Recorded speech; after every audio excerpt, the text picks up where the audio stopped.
Bueno, iniciando con nuestra agenda académica en esta celebración de los 15 años del Club Benz, le queremos dar la bienvenida a la doctora Catalina Aguilar Ruiz, quien abordará el tema de comunicación en salud, el arte de tocar el alma del otro. La doctora Catalina es comunicadora corporativa especialista en mercadeo, verificadora de condiciones de habilitación, practitioner en programación neurolingüística, docente, expositora y consultora de la Fundación Guayacanes. A la doctora Catalina le damos la bienvenida.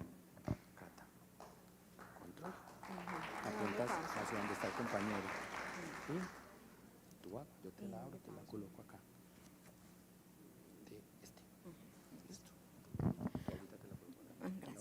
Bueno, muy buenos días para todos ustedes. Muchas gracias a la Fundación por esta invitación y por 15 años de compartir experiencias y de propiciar el aprendizaje y el crecimiento del sector salud.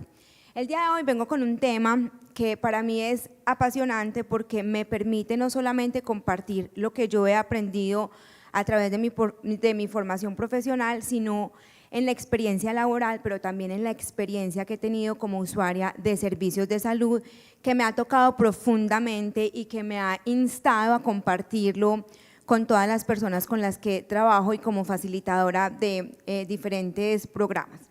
Hoy vamos a hablar entonces del arte de tocar el alma de las personas, porque sabemos muy bien tocar su fisionomía, su biología, porque para eso nos hemos preparado durante muchísimos años, que hemos estudiado diferentes programas académicos de la salud, pero sabemos tocar el alma de esas personas.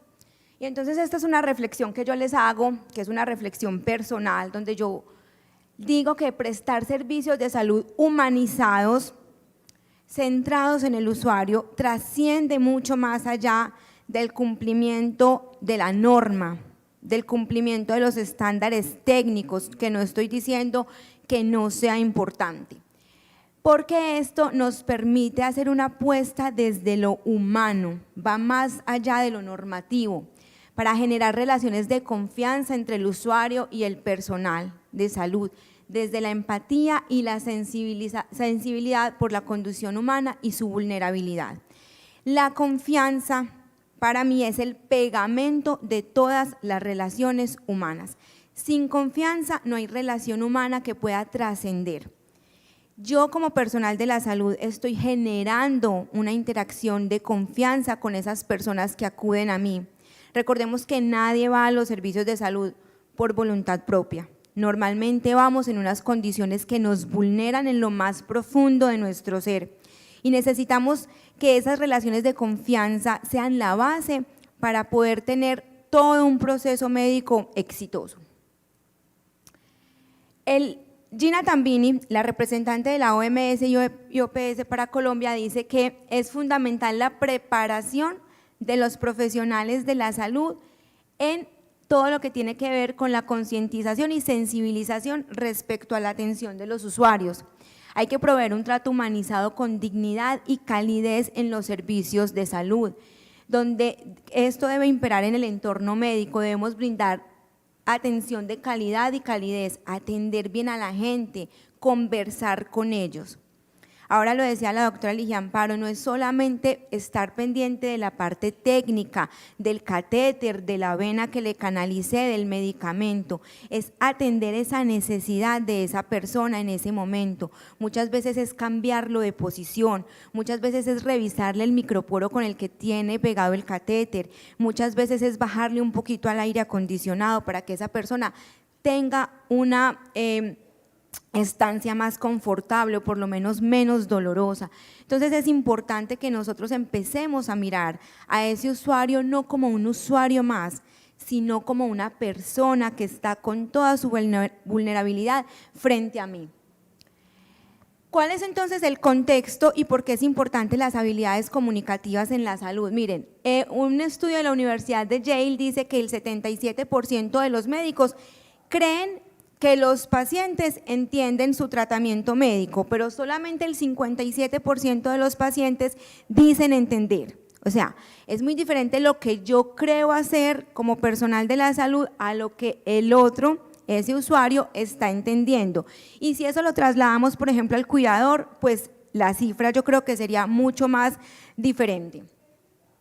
Solamente las 2/3 partes de los pacientes dicen haber recibido información sobre los medicamentos que les suministran y el 90% señalan que no han recibido, información sobre los eventos adversos de los medicamentos. Pero si vamos entonces más allá, en la Universidad de Toronto dicen que la comunicación es un tema crítico para la satisfacción y la calidad en la prestación de los servicios. Dicen en el Hospital Ángeles de Pedregal de México que la comunicación efectiva y clara facilita la atención de alta calidad, pero vamos más allá y dice que es un garante para la seguridad del paciente. Ellos, por ejemplo, consideran la historia clínica como un insumo muy importante para los procesos de comunicación. Entonces, no hablamos de la comunicación como un tema más que se pone de moda, como algo más en lo que nos tenemos que entrenar. Entonces, así como tengo que hacer soporte vital básico, así como tengo que hacer el curso de atención a víctimas de violencia sexual, de agentes químicos y todo lo que la norma nos va poniendo, no es un tema más. Si lo vamos a mirar desde un punto de vista incluso financiero, porque yo sé que acá hay personas que trabajan en la administración de los servicios de salud, no solamente asistenciales, pues la comunicación se nos convierte a nosotros en una inversión con un altísimo retorno, porque esto retorna no solamente en la satisfacción del usuario, lo cual es muy importante, esto retorna también en estancias menos prolongadas, en mayor adherencia a los tratamientos, en prevención de eventos adversos, o sea, esto impacta directamente la seguridad del paciente. Esto me ayuda a que haya menos consultas por urgencias, menos consultas al médico tratante porque ya tengo muy claro mi tratamiento y lo que yo debo hacer. Entonces, la comunicación, si lo vamos a ver como una inversión, es el mejor negocio que podemos hacer. Invertimos mucho en la dotación, en la infraestructura, en todo aquello que nos están verificando y que nos chulean si cumplimos o no. Pero la comunicación se convierte en una inversión a largo plazo que tiene un impacto absolutamente positivo en todo el desempeño institucional. Es preciso entonces decir que la comunicación actúa como un elemento catalizador en la prevención de la ocurrencia de los eventos adversos. Y entonces dice el Ministerio de Salud que hay que propiciar la adquisición de habilidades para la comunicación efectiva. Estas habilidades, que lo que llamamos hoy en día las habilidades blandas. En la academia tenemos una gran deuda con la formación de este tipo de habilidades. Nos enseñan mucho la parte técnica y no cabe duda de que todos y cada uno de los que estamos acá sabemos hacer muy bien lo que tenemos que hacer. Es decir, si yo le pregunto en este momento a una auxiliar de enfermería cómo canalizar una vena, ella lo hace a la perfección. Pero si yo le pregunto a esa auxiliar cómo lidiar con un paciente difícil, o si yo le pregunto a un médico, el más laureado de todos, cómo hacer para dar una noticia adversa, una noticia difícil a un usuario o a sus acompañantes, quizá él no tenga esas habilidades, porque además el día a día de la prestación de los servicios de salud nos aleja un poquito y nos vuelve, no sé si insensibles o un poquito separados de esa vulnerabilidad de la condición humana. Entonces, claro, sabemos atender pacientes, sabemos cumplir con todos los requisitos de la norma, sabemos todo lo que tenemos que hacer desde lo técnico y eso está muy bien. Pero ¿cómo estamos mirando al usuario? ¿Cómo estamos garantizando que ese usuario entienda perfectamente aquello que yo…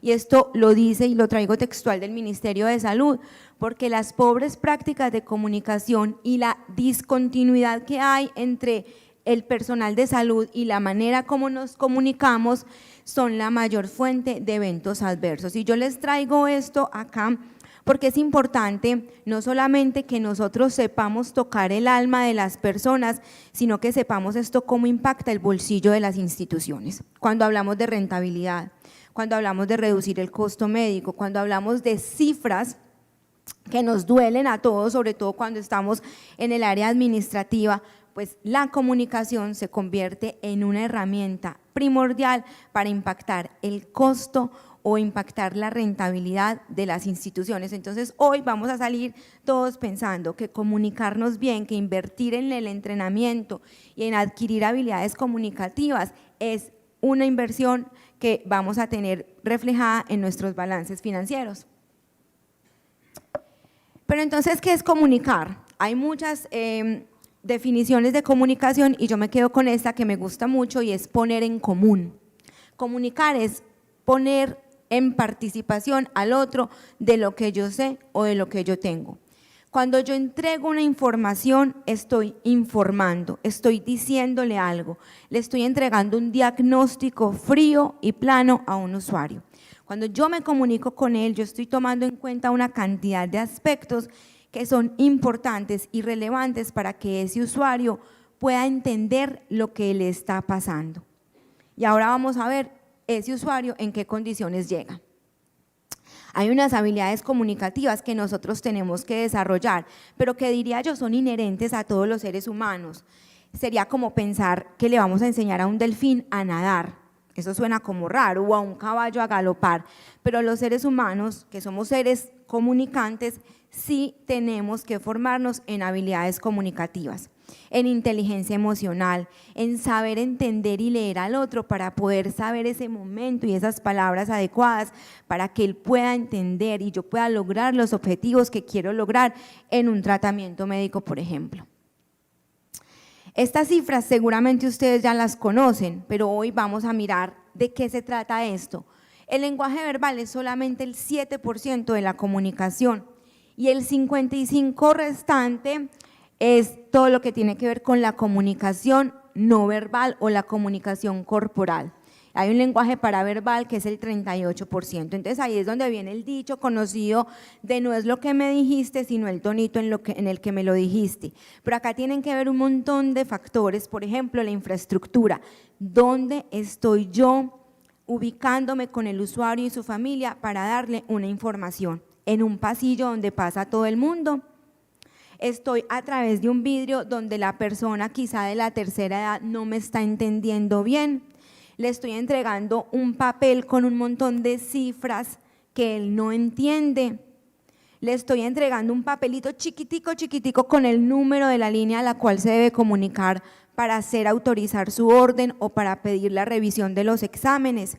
Entonces miren que lo que yo digo importa, sí, pero importa mucho cómo lo digo, dónde lo digo, con qué medios de comunicación yo me apoyo y me fortalezco para que eso que yo estoy diciendo llegue a donde tiene que llegar y tenga el efecto que tiene que tener.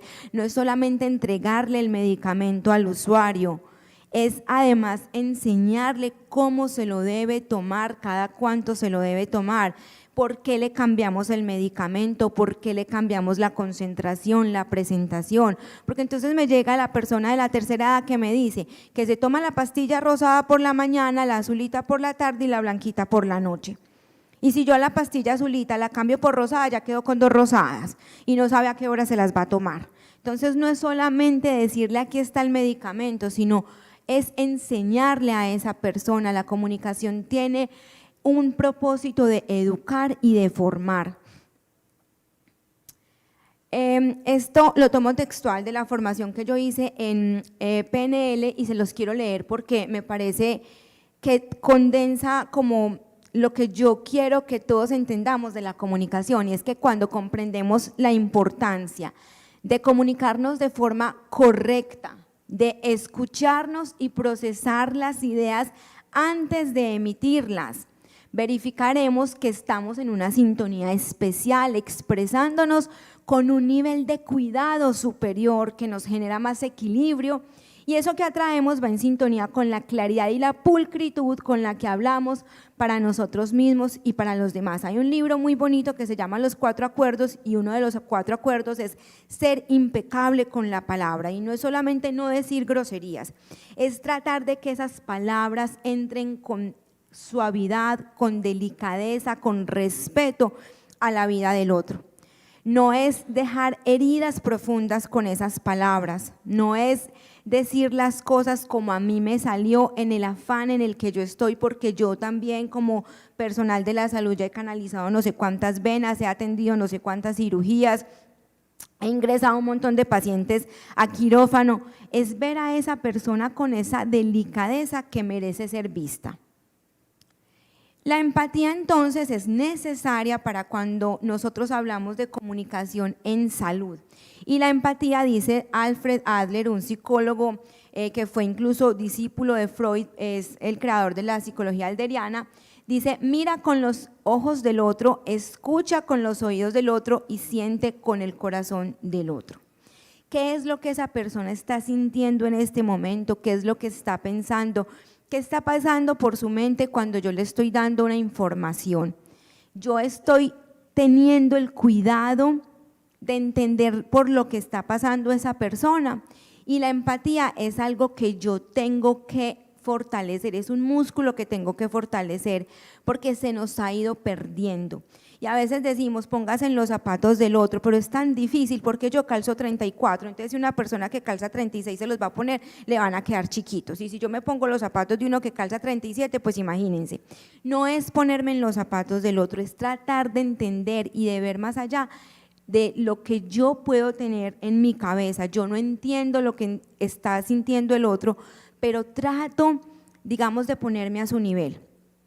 Si alguien no es mamá o no es papá, no entiende lo que es tener un hijo enfermo. Si alguien no tiene mascota, no entiende lo que es que se le muera la mascota. Entonces es muy difícil ponerme en esos zapatos. Lo que sí debemos tratar de hacer es entender ese sentimiento del otro. Y la empatía, les quiero leer este tuit, dice: hoy un niño de 12 años con dolor abdominal, laboratorios normales, cirugía dice alta, antes de irse nos dice: me duele el corazón porque mis papás se están separando y yo quiero que estén juntos. La tristeza también hace que duela la barriga, que no se nos olvide. Eso es empatía, es entender que yo no le puedo resolver la vida a ese usuario, yo no le puedo pagar la cuenta de servicios pendientes, solucionar su situación de desempleo, su divorcio o su crisis matrimonial, pero yo sí puedo ayudarle a transitar mejor ese proceso que está transitando en este momento. Que si bien es un paciente que no necesita una atención médica, una cirugía, más exámenes, pero puede necesitar una atención psicosocial. Es un paciente que necesita que lo escuchen, es un paciente que necesita que le digan a su cuidador: mire por lo que él está atravesando, porque quizá no lo está diciendo en términos verbales que sus papás puedan entenderlo, que su médico pueda entenderlo. Eso es a lo que nos invita a nosotros la empatía y la comunicación. Por eso tenemos que pulir esas habilidades comunicativas para escuchar más allá de lo que el paciente me está diciendo. Y la compasión, muy importante. La compasión es más allá de ese sentimiento de tristeza y qué pesar de ese paciente, qué pesar de esa señora solita todo el día ahí cuidando a su esposo en una silla Rimax. Eso es un sentimiento de lástima que hace mucho daño. La compasión es un sentimiento que nos ayuda a ser parte de la solución. La compasión nos ayuda a entender el sufrimiento del otro y a saber qué puedo hacer más para solucionarlo, o por lo menos para ayudar a transitarlo de una mejor manera. Recuerden que acá tenemos procesos médicos que son largos, muchas veces dolorosos, angustiantes, y que yo voy a ayudar a que esa persona los pase de la mejor manera posible, desde que toca la puerta de la institución, desde que la persona llama a pedir una cita, cómo yo le facilito a esta persona el acceso a esos servicios de salud a través de una comunicación clara, empática, humana. Dice Daniel Goleman, que es un sociólogo, periodista de Estados Unidos, que es el creador de todo lo de la inteligencia emocional, que el primer paso para la compasión es darse cuenta de la necesidad de la otra persona. Todo comienza con un simple acto de atención, de mirar, pero no mirar con las mismas gafas empañadas de todo el día, de todo el trabajo, de todo el trajín. Es mirar a esa persona en su necesidad, es saber que esa persona no me está entendiendo la indicación que yo le estoy dando, es saber que yo debo poner en unas palabras que sean más entendibles para ella. Es tocarle la mano a esa persona y decirle, estamos haciendo todo lo posible para usted. Es saber lo que les decía ahora, que la persona puede que no necesite que le pongan más medicamentos, sino que la acomoden, sino que le bajen un poquito al aire, sino que le ayuden a, no sé, a darle algo para que se rasque por dentro del yeso, que es lo que le tranquilo durante su estancia hospitalaria.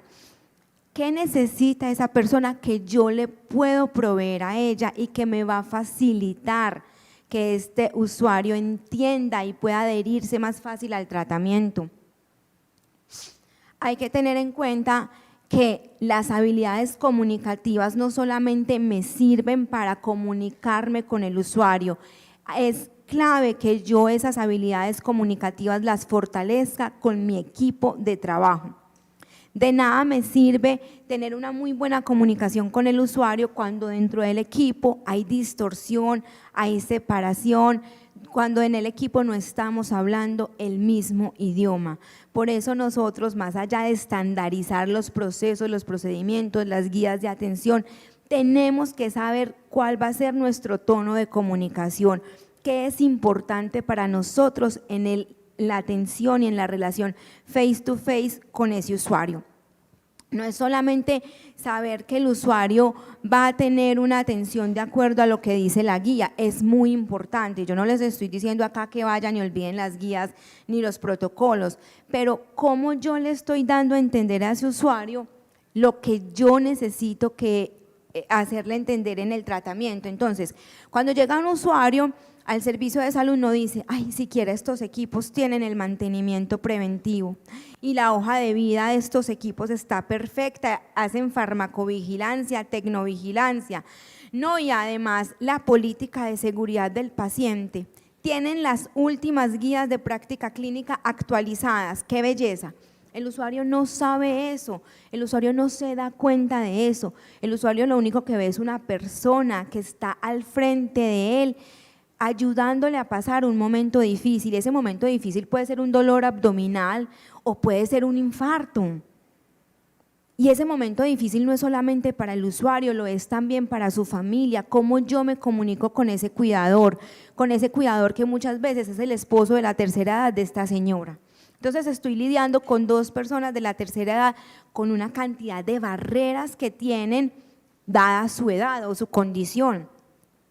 Con una mamá que viene desde el corregimiento más apartado del Urabá antioqueño, que a duras penas sabe leer, y yo le estoy entregando una hoja de instrucciones larguísima, y esta señora no solamente no sabe leer bien, sino que está bloqueada porque está en una ciudad a la que nunca ha llegado. Entonces, ¿cómo yo puedo entender ese sentimiento de angustia de esa persona en ese momento? Perdón.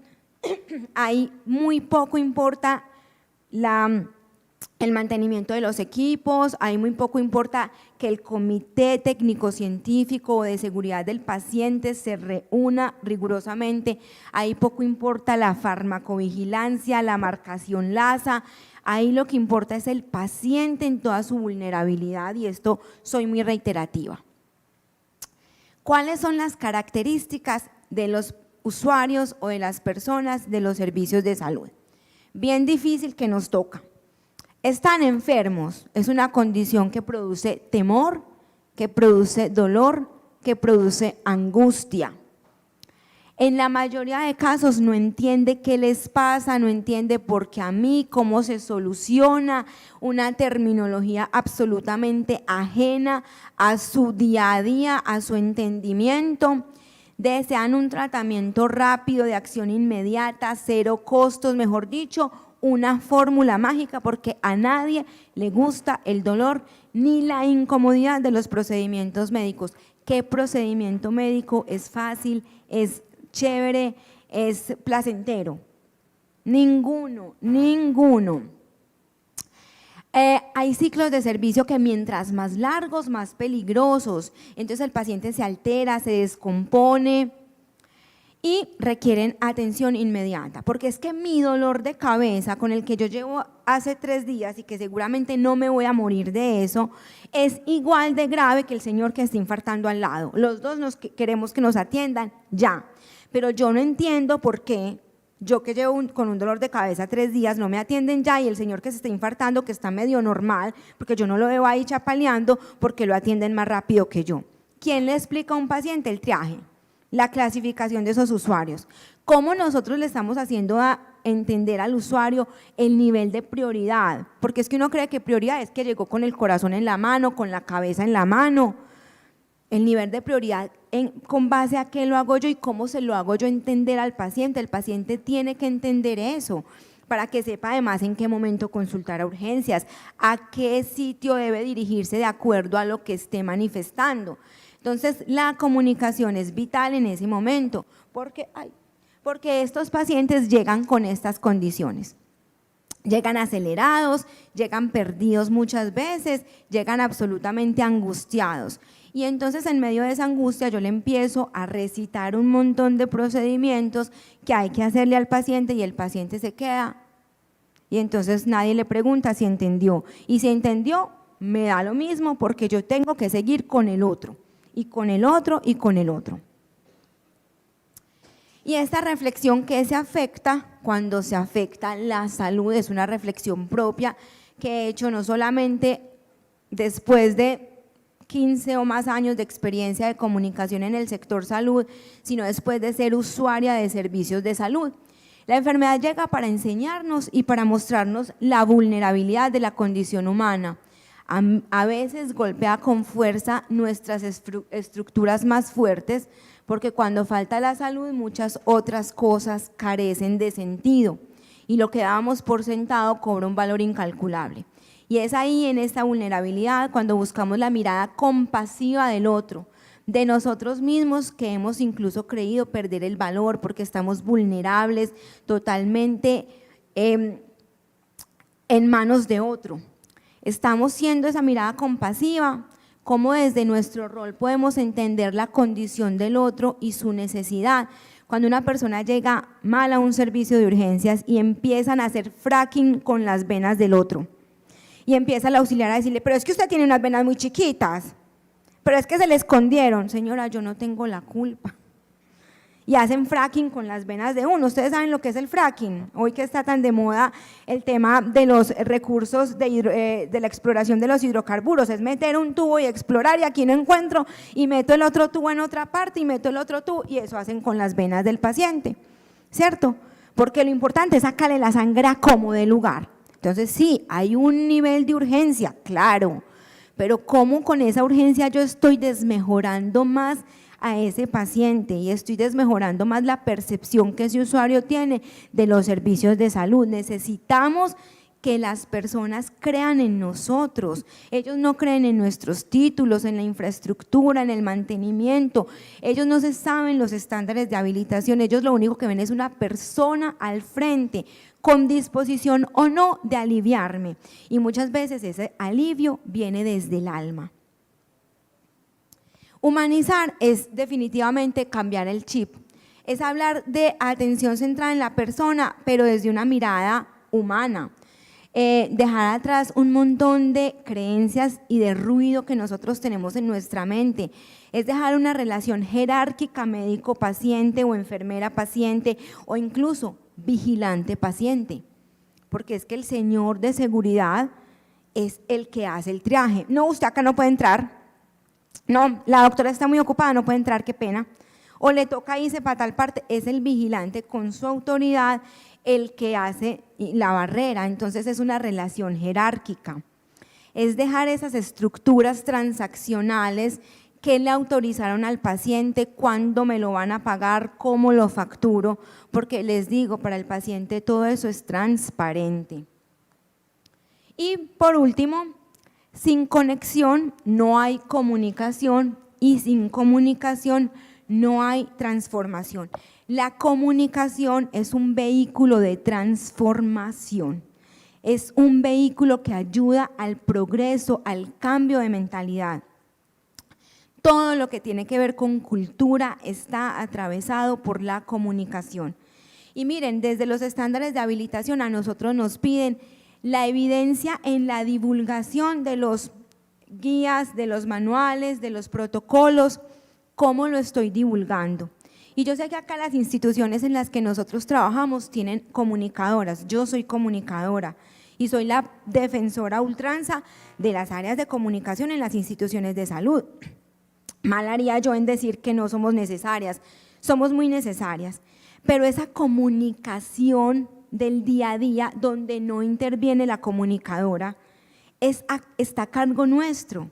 Si yo quiero transformar la vida de un usuario, si yo necesito que un usuario tenga unos hábitos más saludables, si yo necesito que un usuario se comprometa con su tratamiento, si yo necesito que un usuario entienda los riesgos de los medicamentos que está tomando, la manera adecuada como tomárselos, si yo necesito que un usuario se comprometa con su fisioterapia o con los cambios de vida que le implican esa patología, yo necesito utilizar la comunicación, pero no la comunicación desde acá, la comunicación racional, que se me queda en la mente y en la memoria.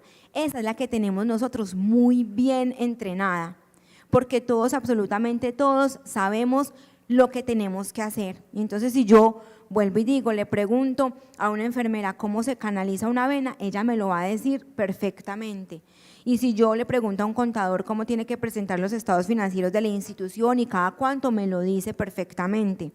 Y si yo le pregunto a un químico farmacéutico cómo es la composición de un medicamento, él me lo dice. Eso que está acá en la mente lo tenemos chuleado, pero lo que no tenemos chuleado es esa parte de la conexión con el otro. Eso es importante, el sentido de pertenencia. Decía Alfred Adler, uno de los psicólogos que cité en la presentación, que una de las necesidades más importantes del ser humano es la necesidad de pertenencia, de sentir que yo pertenezco acá, de sentir que yo soy la paciente más importante para ese médico, que me llama por mi nombre, que sabe cuál es mi patología. No es solamente cómo tengo el sodio, cómo tengo los triglicéridos, cómo tengo el potasio, eso es muy importante, claro, pero el sodio para un paciente puede ser muy diferente, aunque tenga las mismas, los mismos valores, implica cosas muy diferentes para un usuario y para otro. Yo les pongo un ejemplo siempre a los estudiantes a los que les facilito entrenamientos en comunicaciones. Yo tengo una hija que es bailarina, entonces se mueve todo el día, salta todo el día, pero tengo una amiga que el hijo es programador, tienen la misma edad y le encanta programar, está en clases de programación. Yo quiero que ustedes piensen lo que implica, por ejemplo, para estos dos niños de la misma edad que se luxen o se fracturen un pie. La misma fractura, es la misma fractura a la misma edad. Para mi hija significa la vida, porque implica dejar de bailar no sé cuánto tiempo, implica una recuperación. Para este niño que es programador, que está todo el día programando y es el más teso de todos, no implica mucho, porque va a estar en su actividad igual sentadito. Entonces el sodio, el potasio, los triglicéridos, para dos pacientes, aunque tengan los mismos valores, implican cosas totalmente diferentes. Ahí es donde yo tengo que mirar al paciente para saber cómo voy a transformar ese momento, cómo yo voy a lograr que haya un crecimiento en ese paciente, para que pueda aceptar con tranquilidad y sintiéndose acogido su nueva condición o el tratamiento. Entonces, yo los invito a que siempre miremos la comunicación no como un acto transaccional donde yo le estoy entregando información al otro, sino como una oportunidad de impactar el alma de esa persona, desde la sensibilidad humana. ¿Qué pasaría si fuera yo el que está ahí enfrente? ¿Qué pasaría si fuera mi mamá, mi hija, mi ser querido? Lo trataría igual. Si pudiera escuchar lo que él está escuchando, ay, ese viejito ya está muy mal, ese viejito yo ya no le doy más tiempo. ¿Qué pasaría con esa persona? Entonces, los invito a que hoy nos vayamos con esa reflexión para que podamos tener una comunicación más humana, más cercana, y para que en lugar de dejar cicatrices en la vida de las personas, dejemos huellas memorables y aumentemos la credibilidad y el nivel de confianza que nosotros necesitamos tener en nuestros usuarios. Muchísimas gracias.